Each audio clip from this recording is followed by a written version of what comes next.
Muito, muito bom dia a todos. São todos muito bem-vindos à nossa escola dominical. Uma grande oportunidade para aprendermos mais sobre a Bíblia. Bom dia, buenos dias, bonjour, good morning. Parabéns, Joel. Gostei, estás muito inteligente, aprendendo várias línguas, incluindo a linguagem gestual. Muito obrigado, tia. Eu dou graças a Deus por isso. Mas sabes que nem sempre houve várias línguas. Houve um tempo em que só havia uma única língua e todos usavam as mesmas palavras. Que história muito interessante. Não tinha ouvido isso. Onde é que aprendeste esta história? Aprendi essa história na escola dominical e ela está na Bíblia, em Gênesis 11, 1 a 9. E já fiquei mais curiosa ainda. Conte lá essa história. Vamos a ela. Muito bem, vamos à Bíblia. Naquele tempo,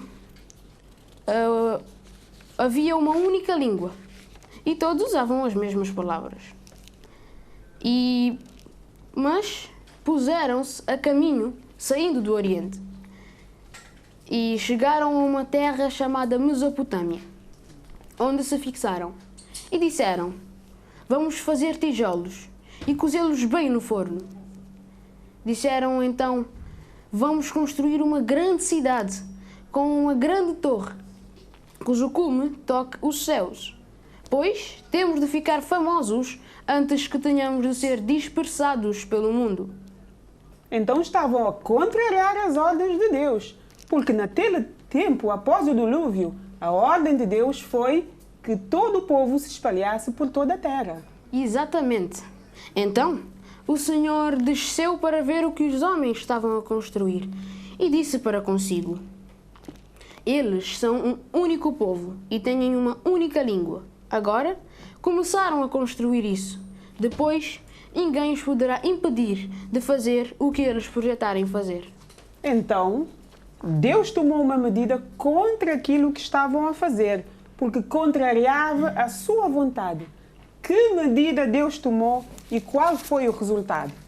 Deus disse: desçamos e confundamos as suas línguas, para que um não entenda a língua do outro. E desta forma, o Senhor os dispersou por todo o mundo e eles desistiram de construir a cidade. Por isso, aquela cidade passou-se a chamar-se Babel, porque foi lá que Deus confundiu as suas línguas e foi de lá que Deus os dispersou por todo o mundo. Essa história é muito interessante. É uma história muito importante na Bíblia e que nos traz grandes e grandes lições. Vale a pena fazer uma recapitulação dessa história.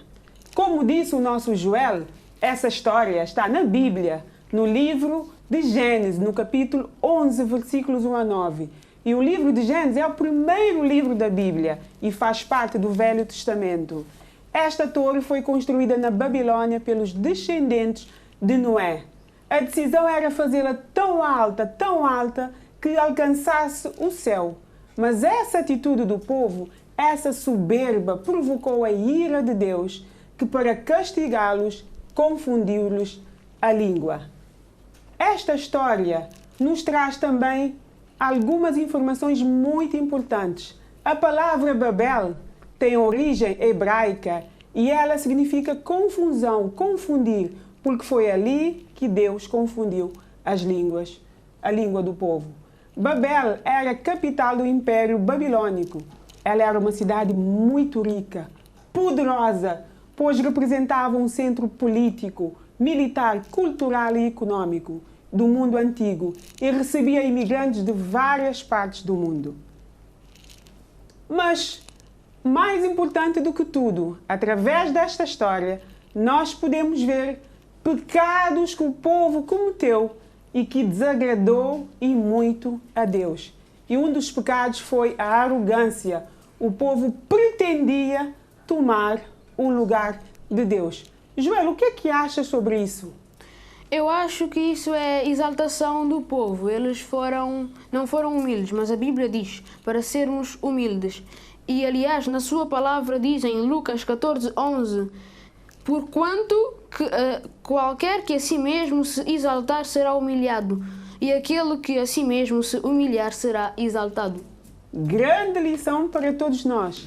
O povo também cometeu o pecado da desobediência, porque, como nós dissemos, depois do dilúvio, a ordem de Deus era que se espalhassem sobre toda a terra, mas quiseram fazer precisamente o contrário. Ou seja, há várias coisas que podemos fazer que agradam a Deus, mas também há coisas que podemos fazer que desagradam a Deus. Joel, podes dar-nos alguns exemplos?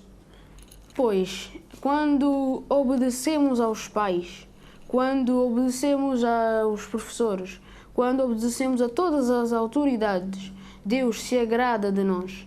Mas Deus não gosta de desobediência aos pais, aos professores e a todas as autoridades. Muito bem. Então somos desafiados a fazer aquilo que agrada a Deus. E a palavra nos diz que a vontade de Deus, ela é o quê? Boa, perfeita e agradável. Em Romanos 12:2. E diz: e não vos conformeis com este mundo, mas transformai-vos pela renovação do vosso entendimento, para que experimenteis qual seja a boa, perfeita e agradável vontade de Deus. Muito bem, obrigada. Esta lição nos ensina várias coisas que devemos aprender. E uma delas é fazer a vontade de Deus. E a palavra diz que ela é boa, perfeita e agradável. Nós vimos que o povo, infelizmente, não fez a vontade de Deus, mas o versículo-chave que vamos cá deixar para refletirmos, para meditarmos durante a semana, está em Romanos 12:2, que diz: não vos conformeis com este mundo, mas transformai-vos pela renovação do vosso entendimento, para que experimenteis qual seja boa, agradável e perfeita vontade de Deus. Fica este desafio para cada um de nós. Vamos orar e concluir a nossa escola dominical. Deus, nós te agradecemos por mais um dia de vida. Nós te agradecemos pela tua palavra que nos desafia a fazer a tua vontade, que é boa, perfeita e agradável. Ser com cada um de nós, ser com aqueles que assistiram à lição, onde quer que estejam, que o teu Espírito Santo nos oriente, que o teu Espírito Santo nos capacite a aprender mais da Bíblia e a praticar a Bíblia. Ser conosco e dê-nos uma semana ricamente abençoada. Nós pedimos com fé, em nome de Jesus Cristo. Amém. Amém.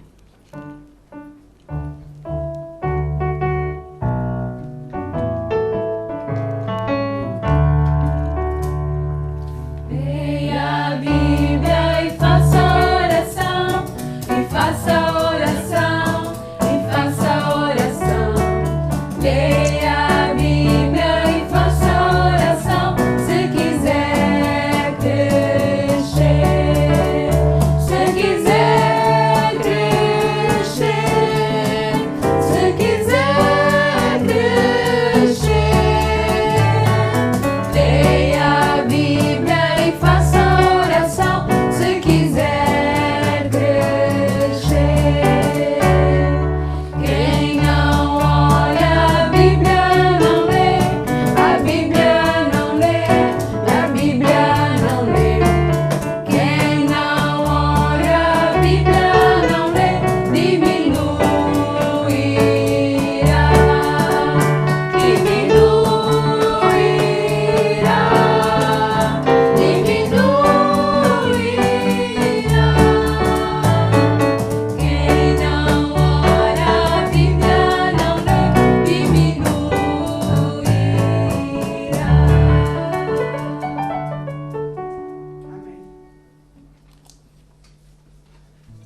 Amém. Louvado seja o nome do nosso Senhor Jesus Cristo. Nós agradecemos à irmã Paula, ao irmão Joel, esta rica lição da escola dominical, com lições tremendas para as nossas vidas. Que Deus nos possa ajudar. E vamos continuar agora, vamos ler o credo apostólico e depois nós estaremos orando e dando continuidade ao nosso tempo devocional hoje neste lugar. Vamos ler então em conjunto o credo apostólico.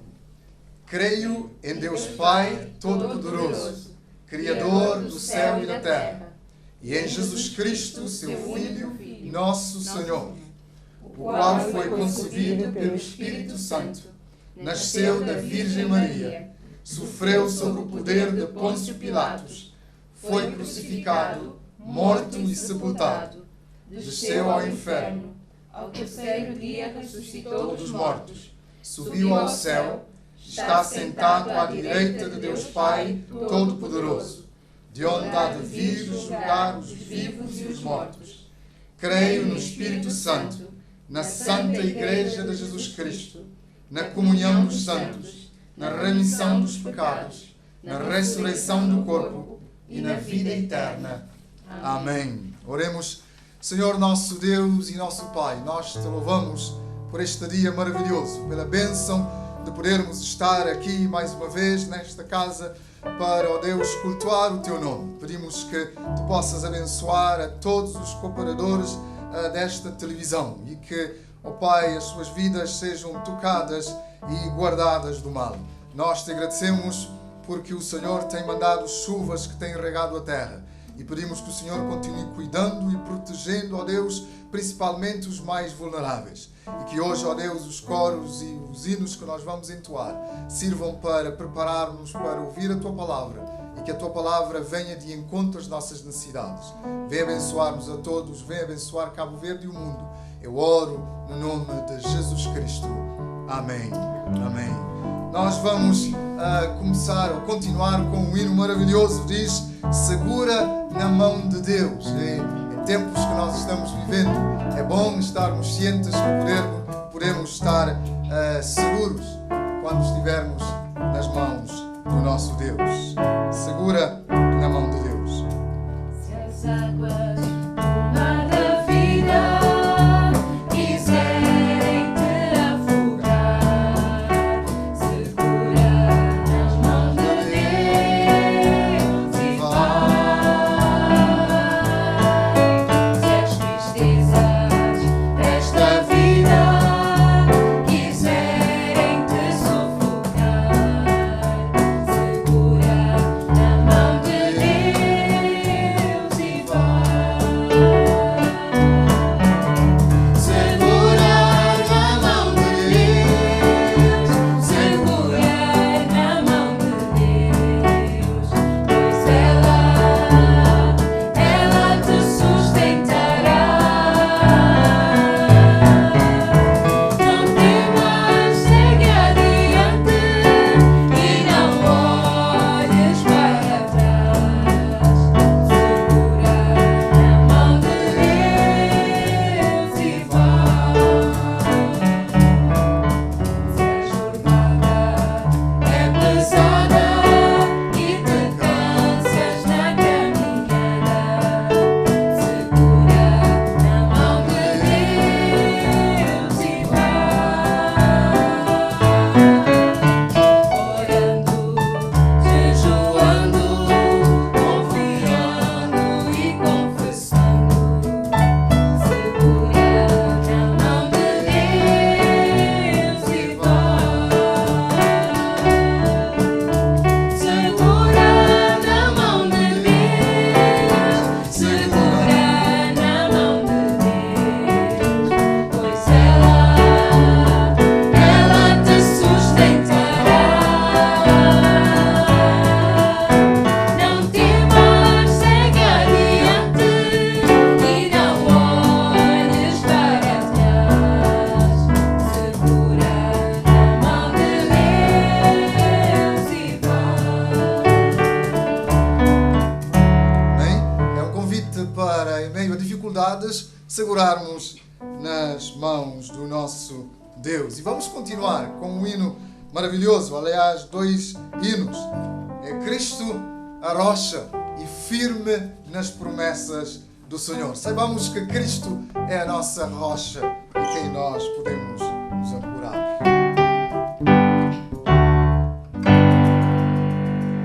Nas lutas desta vida, qual furioso mar, é Cristo meu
promessas do Senhor e olhando sempre para Jesus. E a Bíblia diz que é o autor e consumador da nossa fé. Olhar somente a Ti e não olhar atrás.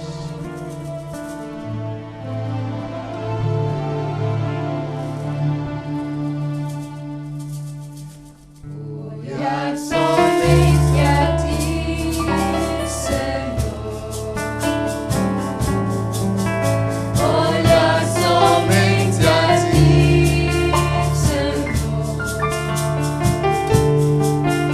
Olhar somente a Ti,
olhar atrás. Por quê? Porque Ele é um Deus de milagres, Ele é o Deus do impossível. E a última música que nós vamos entoar é Meu Deus é o Deus do impossível. Eu peço aos que estão lá em casa para prestarem atenção, para cantarem, mas também para prestarem atenção nesta música muito linda.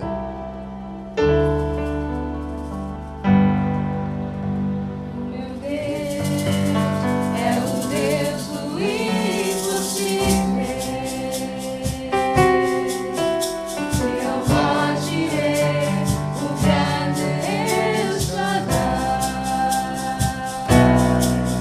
Que abriu o mar vermelho e ao seu povo fez passar. Que da rocha água limpa fez brotar. Meu Deus é o Deus do impossível. Que liberta encarcerados das prisões. Faz da estéril mãe de filhos, restaura a alma dos feridos e dilata o amor dos corações. Que dá vista aos cegos e aos surdos faz ouvir. Faz a tempestade se acalmar. Andou por sobre o mar e aos mudos fez falar. Paralíticos e coxos fez andar.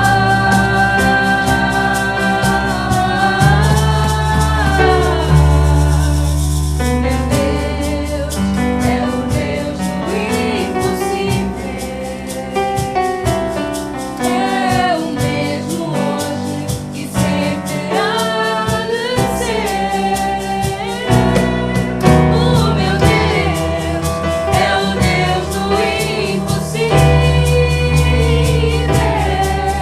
e fará o impossível por você. E fará o impossível por você.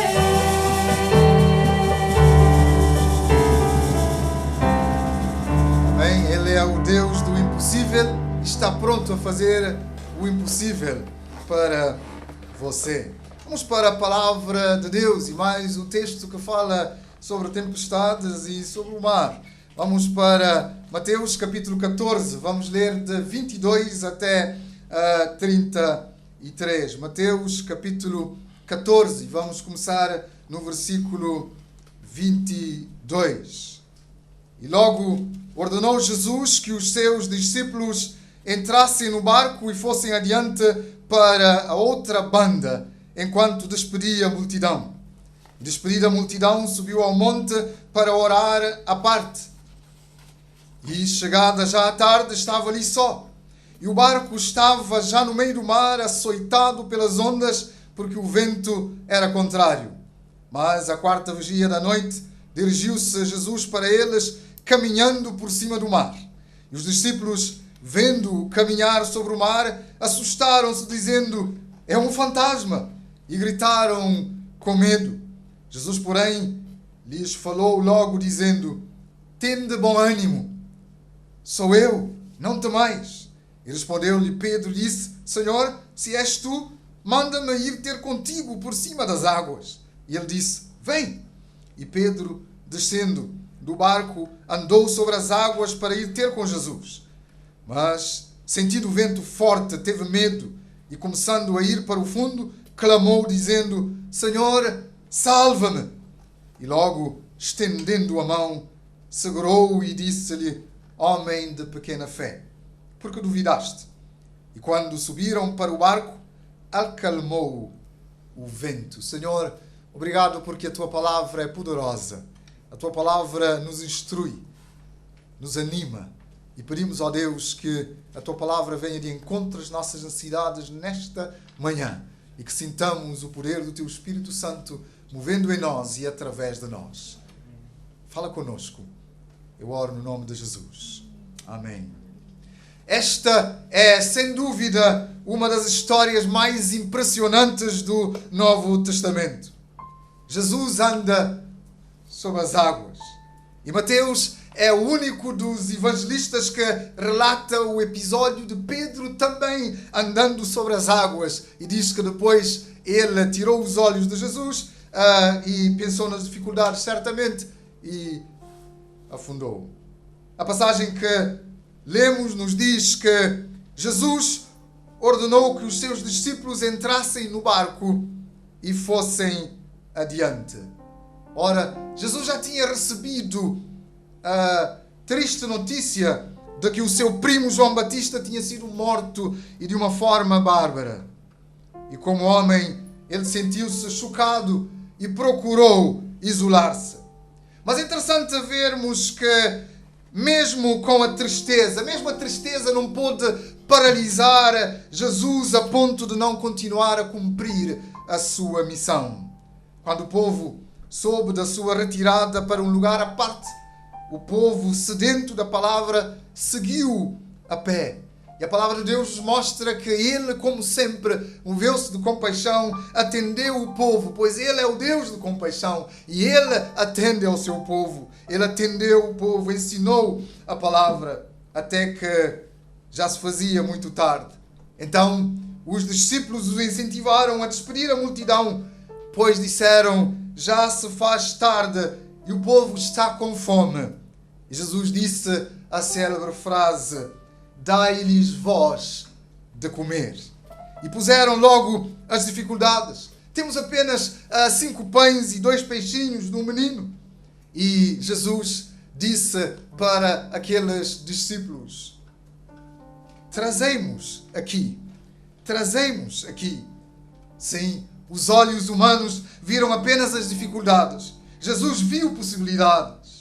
As nossas dificuldades nas mãos de Deus se tornam em possibilidades. Ele, como nós cantamos, é o Deus do impossível. E a palavra de Deus nos diz que Jesus multiplicou 5 pães e 2 peixinhos, que era um lanche de um menino. E ele alimentou mais de 5.000 pessoas. Embora o alimento não parecesse o bastante, nas mãos de Jesus Cristo tornou-se mais do que suficiente. Maravilhado então o povo com tudo que Jesus fez e estava fazendo. O povo queria fazer dele o seu rei. O povo queria que Jesus fosse seu grande herói e libertador político. O povo acreditava que o Messias veria e faria o que Moisés havia feito, ou seja, havia de trazer-lhe não apenas pão do céu, mas havia de os libertar, ou de libertar o povo da servidão, do domínio do império humano. Mas Jesus sabia e sabe. Jesus sabia mais do que o povo. Ele é onisciente. Ele conhece o futuro. Ele tinha melhores planos e ainda hoje Ele tem melhores planos para cada um de nós. A passagem que nós acabamos de ler nos diz que imediatamente Jesus insistiu com os seus discípulos para que entrassem no barco e fossem adiante dele para outro lado, enquanto ele despedia as multidões. Assim, os discípulos fizeram o que Jesus lhes havia dito. Eles entraram no barco, começaram a atravessar o lago, mas as coisas pioraram. Houve uma tempestade. Os discípulos enfrentaram uma grande tempestade. E vamos lembrar-nos que o mar da Galileia era notório pela sua rapidez com que as tempestades podiam ir e vir. As tempestades apareceram na vida daqueles discípulos que tinham andado com Jesus e criam em Jesus, e aparecem também nas nossas vidas.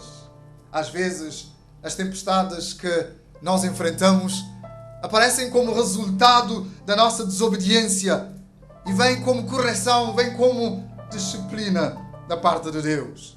Mas outras vezes, E muitas vezes as tempestades que enfrentamos não vêm porque fomos desobedientes ou estamos fora da vontade de Deus, mas porque estamos sendo obedientes, estamos fazendo a vontade de Deus, mas Deus quer o nosso amadurecimento espiritual. Deus quer que amadureçamos na fé.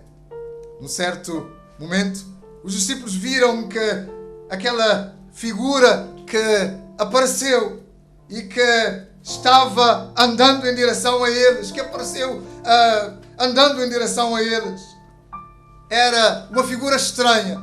E eles foram tomados de medo, pois acreditaram que fosse um fantasma.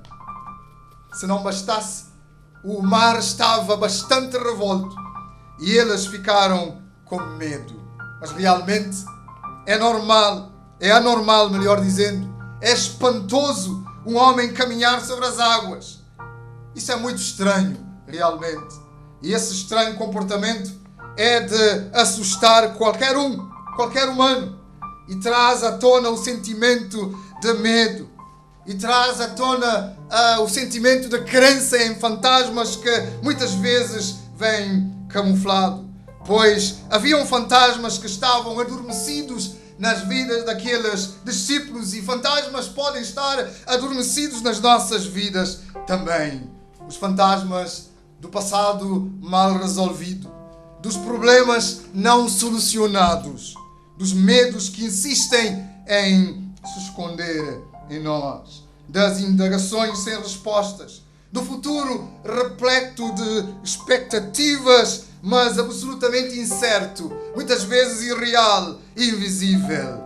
Fantasmas vivos que aqui a palavra de Deus nos mostra que agora aparecem. É interessante notarmos que o assunto era tão assustador que eles se esqueceram do verdadeiro problema, que era a tempestade.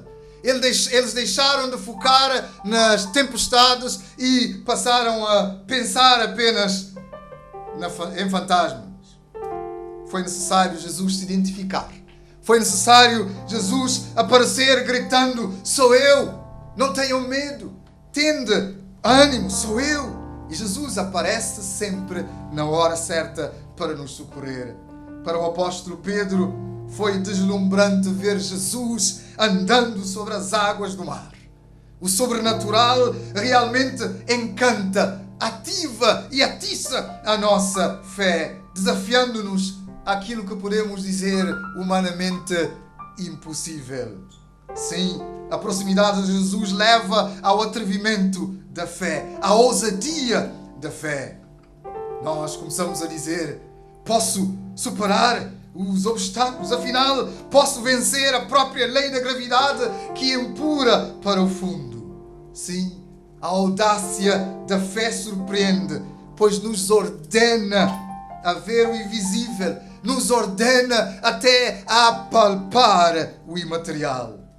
Pedro, tão impetuoso quanto aquele mar que os balançava, ele foi logo pedindo ou fazendo uma proposta a Jesus: Senhor, se é mesmo o Senhor, ordena-me que eu vá ao seu encontro, que eu ande também sobre as águas. E Jesus disse: vem, você pode vir. Pedro foi caminhando até que a violência das águas retirou a confiança inicial.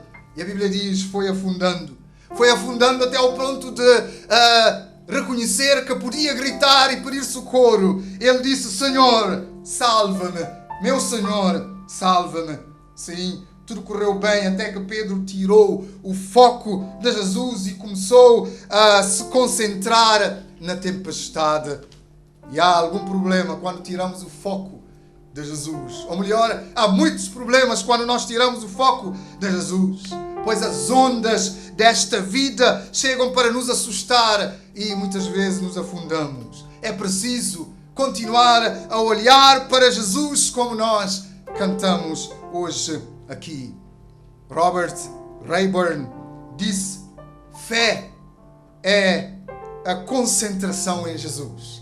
Ele definiu a fé como sendo a concentração em Jesus. Eu achei esta definição ótima, pois sabemos que é fácil nos distrairmos com a vida e as tempestades, os desafios que a vida nos apresenta. E quando perdemos nossa fé, nós podemos vacilar e ir a pique. Mas quando, através da fé, nos concentramos em Jesus, então podemos ter paz, podemos ter poder, podemos ver bonança. Mesmo quando a tempestade se intensifica ao nosso redor, olhando para Jesus, nós vencemos. E a Bíblia diz que Ele é autor e consumador da nossa fé. Interessante, Pedro notou que ele viu que era um humano andando sobre as águas do mar e ele começou a duvidar, se calhar, e começou a afundar-se. E a palavra de Deus nos diz que ele se lembrou de gritar. E nós temos aqui uma das orações mais curtas da Bíblia. Senhor, salva-me. Pedro disse, Senhor, salva-me. E é bom lembrarmos que às vezes não há tempo para fazer orações longas. Elas só têm que ser sinceras e específicas. Elas só têm que ser sinceras e específicas. Falo das nossas orações. Jesus estendeu-lhe a mão como Ele sempre faz. Segurou-o firme e disse, homem de pouca fé, por que duvidaste? Por que duvidaste? E ao subirem no barco, o mar bravo acalmou-se. E houve aquele suspiro de alívio de todos aqueles discípulos. Afinal, Jesus estava ali. E Jesus sempre está pronto, sempre está perto. Ora, que no pedir socorro, eta longa Simão pedano. Confiemos nele de todo o coração. Amados, 2020 tem sido um ano de desafios enormes. Nós temos ouvido quase que a toda hora Covid-19, pandemia, distanciamento social, máscaras, igrejas fechadas, culto online. Temos ouvido hospitais, urgências, funerais, medo, depressão. Mas também temos ouvido de cura, de esperança, de fé. Todos os dias. Pela graça de Deus, já passamos a metade do ano. Mas ainda temos diante de nós uma névoa que retira a nossa habilidade de alguma forma, de planear o futuro, pelo menos humanamente falando. A providência de Deus que permite provações também nos ensina a buscarmos sabedoria para o presente, perseverança para a nossa fé, esperança para o futuro. Enfrentamos hoje, sim, uma crise de dimensão global e consequências paralisantes e podemos dizer até mortais. É então que se têm enfileirado os inimigos da fé. E um dos inimigos é aquela cautela que hesita e protela. Um outro inimigo são as bufetadas dos ventos do medo. Medo que até nos paralisa e nos impede de prosseguir. Em terceiro lugar, o sal amargo da incredulidade, da dúvida que tem pairado por aí e na mente de muitas pessoas e até dos cristãos. É então que nos sentimos a afogar. Esses inimigos da fé quase que nos levam a pique. Mas ao nos sentirmos inseguros e ou impotentes diante do que nos aflige, não sejamos soberbos. Busquemos socorro em Jesus. Busquemos livramento em Jesus, porque Ele nos ama e está pronto a nos abençoar. Nesta hora, é bom dizer que é redentora a proximidade de Jesus. Ele nos estende a sua mão, Ele nos resgata do abismo, Ele nos resgata das tempestades, nos resgata da doença, nos resgata das crises económicas e financeiras, nos resgata da falência moral e de todos os outros tipos de problemas. Ele está pronto a nos levantar. Pedro gritou, Senhor, salva-me. Você que está aí em casa, cercado se calhar de problemas, poderá também gritar, salva-me, e virá o livramento do nosso Deus. Nós vamos cantar mais uma vez, para terminar, segura nas mãos de Deus. Você pode não apenas cantar, mas procurar a segurança que só encontramos em Cristo Jesus. Que a graça do Senhor Jesus, o amor de Deus o Pai e a comunhão do Espírito Santo sejam com todos nós, hoje e para todo sempre. Amém.